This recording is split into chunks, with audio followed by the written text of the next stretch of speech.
काही दिवसांपूर्वी विधान परिषदेची निवडणूक जाहीर झाली आणि भाजपच्या दारात इच्छुकांची भाऊगर्दी झाली। किती होते हे इच्छुक उमेदवार? तर ते होते 100च्या पुढे। मग एकूण 30 नावं महाराष्ट्रात भाजपने दिल्लीला पाठवली। त्यावर यादी निम्मी करून पाठवा असं दिल्लीकडून महाराष्ट्र भाजपला सुनावलं गेलं। मग यादीतील नावं 14 वर आली आणि आता त्यातून 6 उमेदवारांच्या नावावर भाजपने शिक्कामोर्तब केलाय। भाजपने त्यात ज्येष्ठांना संधी दिली आहे। आयाराम नाकारलेत तर संघटनेत काम करणाऱ्या पडद्यामागच्या नेत्यांना त्यांच्या कष्टाची एका प्रकारे पोचपावती दिली आहे। कोण आहेत ही 6 नावं? भाजपसाठी त्यांचं योगदान काय आहे? काय काय निकष वापरले आहेत भाजपने त्यासाठी? आणि विवेक कोल्हेंना पूर्वी दिलेलं वचन भाजपने कसं पाळलंय जाणून घेऊयात आजच्या या व्हिडिओमधून। नमस्कार, मी आरती शिंदे आणि तुम्ही पाहताय लगावबत्ती। भाजपच्या वाट्याला विधान परिषदेच्या एकूण 6 जागा आहेत। त्यातील एक जागा अशी होती की जिथं पोटनिवडणूक होणार होती। काँग्रेसकडून विधान परिषद आमदार असणाऱ्या प्रज्ञा सातव यांनी काही काळापूर्वी आपल्या आमदारकीचा राजीनामा दिला आणि भाजपमध्ये प्रवेश केला। त्यामुळे त्या जागेची पोटनिवडणूक जाहीर झाली। भाजप त्यांना उमेदवारी देऊन पुन्हा संधी देईल हे निश्चितच होतं आणि तसंच झालं। आता उरलेली 5 नावं कोणती आहेत ते पाहूयात।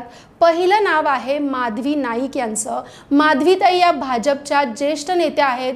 त्या ठाण्याच्या आहेत आणि ठाणे महानगरपालिकेत बराच काळ नगरसेविका होत्या। जे ठाणे हे शिवसेनेचा पारंपरिक गड समजलं जातं, तिथे भाजप वाढवण्याचं काम माधवी नाईक यांनी केलंय। त्या भाजपच्या महिला मोर्चाच्या माजी प्रदेशाध्यक्ष होत्या। सध्या त्या प्रदेश सरचिटणीस म्हणून विमानतळ प्राधिकरणाच्या सदस्य आहेत। दुसरं नाव आहे सुनील कर्जतकर यांचं। कर्जतकर हे तसे मराठवाड्यातले, ते मुंबईत असतात। भाजपच्या संघटनेच्या कामाचा अनेक वर्षांचा अनुभव त्यांना आहे। मुंडे महाजन यांच्या काळापासून ते भाजपच्या संघटनेत काम करतायत। भाजपचे प्रदेश उपाध्यक्ष ते आहेत। संघटनेत कौशल्य आणि विशेषतः कार्यकर्त्यांशी असणारा त्यांचा थेट संपर्क या त्यांच्या जमेच्या बाजू असल्याचं सांगितलं जात आहे। यात तिसरं नाव आहे संजय भेंडे यांचं। भेंडे आहेत नागपूरचे। केंद्रीय मंत्री नितीन गडकरी यांचे ते निकटवर्तीय समजले जातात। मूळचे प्राध्यापक असणाऱ्या भेंडेंना नागपूरच्या राजकारणात भेंडे मास्तर असं म्हटलं जातं। सहकारात त्यांचं काम आहे। नागपुरात नागरी सहकारी बँकेचे ते चेअरमन आहेत। तसंच भाजपचे ते प्रदेश उपाध्यक्ष आणि नागपूरचे भाजपचे जिल्हाध्यक्षही आहेत। यात चौथं नाव आहे प्रमोद जठार यांचं। जठार आहेत कोकणातल्या सिंधुदुर्ग जिल्ह्यातले।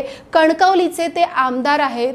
पूर्वीपासून शिवसेनेचा राणे कुटुंबाचा गड असणाऱ्या या भागात जठार यांनी भाजप रुजवण्याचं काम केलं। आता राणे भाजपमध्ये आहेत। राणे पिता पुत्रांना भाजपने चांगली पदं दिली आहेत आणि आता आपल्या या नेत्याला विधान परिषदेत आणून तळ कोकणात भाजपचा आपला प्रभाव वाढवण्याचा प्रयत्न ते करतायत।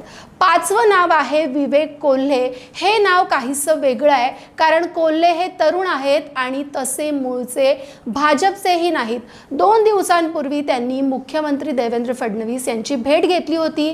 तेव्हाच त्यांचं नाव निश्चित असल्याचं दिसत होतं।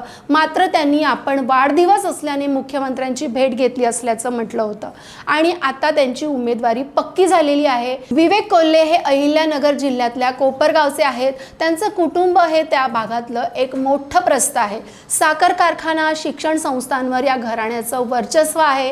विवेक यांचे आजोबा शंकरराव कोल्हे हे कोपरगावचे आमदार आणि राज्याचे महसूल मंत्री राहिलेले आहेत। मूळच्या काँग्रेसच्या असणाऱ्या कोल्हेंनी 2014च्या निवडणुकांच्या आधी भाजपमध्ये प्रवेश केला आणि विवेक यांच्या आई स्नेहलता कोल्हे या आमदार झाल्या।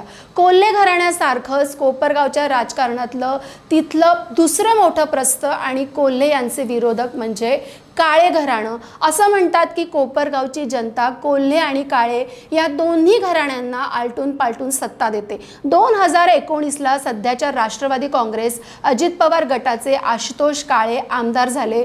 2024ला जेव्हा निवडणूक लागली तेव्हा काळे विरुद्ध कोल्हे असा संघर्ष होणार हे उघड होतं। विवेक कोल्हे चांगलेच कामाला लागले होते, पण पेच असा होता की काळे आणि कोल्हे हे ज्या पक्षांमध्ये होते ते पक्ष महायुती म्हणून एकत्रच होते। होते. मग कोल्हे हे महाविकास आघाडीत प्रवेश करतील किंवा अपक्ष म्हणून लढतील अशा शक्यता दिसत होत्या. पण भाजपने त्यांची समजूत काढली आणि कोल्हेंनी त्यातून माघार घेतली. त्यावेळीच त्यांना विधान परिषद कबूल केली गेली असल्याचं म्हटलं जात आहे.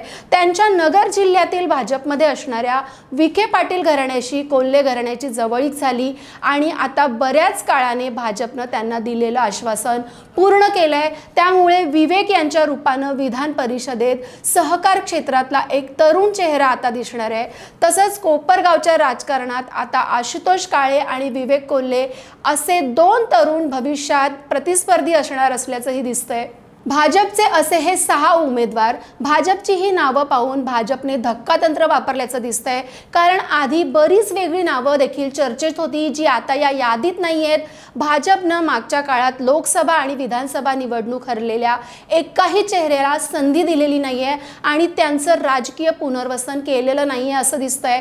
तसंच विवेक कोल्हे यांचा अपवाद वगळता इतर चेहरे हे ज्येष्ठ आहेत आणि विशेष म्हणजे मूळचे भाजपचे आहेत. त्यामुळे आयारामही भाजपने नाकारलेत, निष्ठावंतांना संधी दिली आहे. तसंच हे चेहरे संघटनेतले आहेत जे फारसे प्रकाशझोतात नसतात, मात्र पडद्यामागे ते हिरो आहेत आणि पक्षवाढीसाठी त्यांचं योगदान आतापर्यंत राहिलेलं आहे. आणखीन एक महत्त्वाची गोष्ट म्हणजे यातून प्रादेशिक समतोलही साधण्याचा बऱ्यापैकी प्रयत्न भाजपने केलेला दिसतोय. भेंडे हे विदर्भातले आहे, कर्जतकर हे मराठवाड्यातले आहेत, कोल्हे हे उत्तर महाराष्ट्रातले आहेत, तर नाईक आणि जठार हे कोकणातले आहेत. आता हे नवे चेहरे भविष्यात कशी कामगिरी करतील हे पाहणं उत्सुकतेचं असणार आहे. भाजपच्या या नव्या उमेदवारांच्या यादीबद्दल तुमचं मत काय कमेंटमध्ये नक्की सांगा आणि अशाच नवनवीन माहितीसाठी लगाबत्तीला सबस्क्राईब करायला विसरू नका.